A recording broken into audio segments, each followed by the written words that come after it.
lang pag may okasyon. Pag nasa Pinas ako.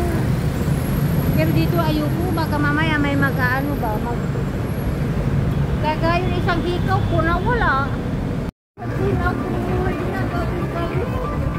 Bakit? Sabi kasama siya na ano eh. Ano kasi, dalaga siya.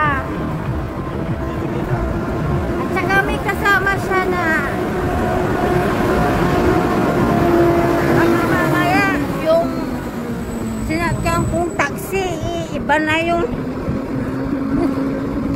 Direksyon, ipasok pa sa ano. oo, kaya yun ako, doon ako natatakot.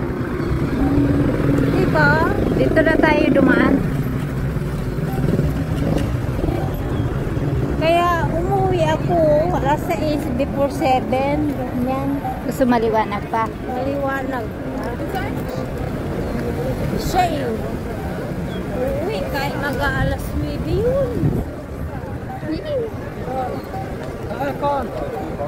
Kasi mag-enjoy din siya eh. Isang Once a month lang. O, kaya naman dapat lubus-lubusin mo na. eh. Wala po, sabi ko sa'yo, natatakot ako sa daan. Baka kaya, ano pa dyan? Alam mo sana, ang gusto ko ngayon, maaga akong uuwi kasi maayusin ko yung box.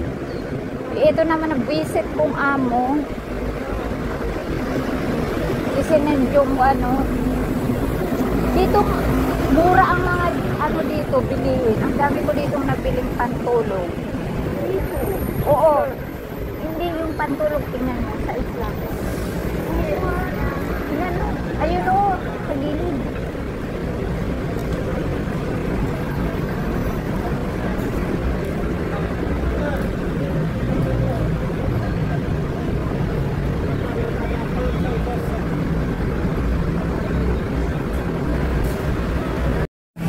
Yan, mga flowers.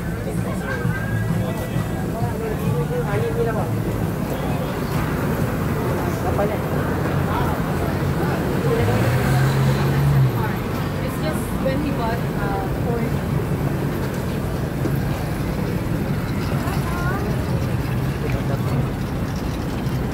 Nagtidyo ko kay madam, hindi binasa. Inisnap din. Hala siya. Lalayasan ko siya. Eh, pagdating mo, anong gagawin mo? Eh,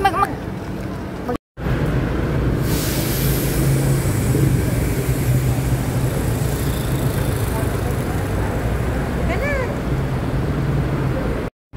One time in a lifetime.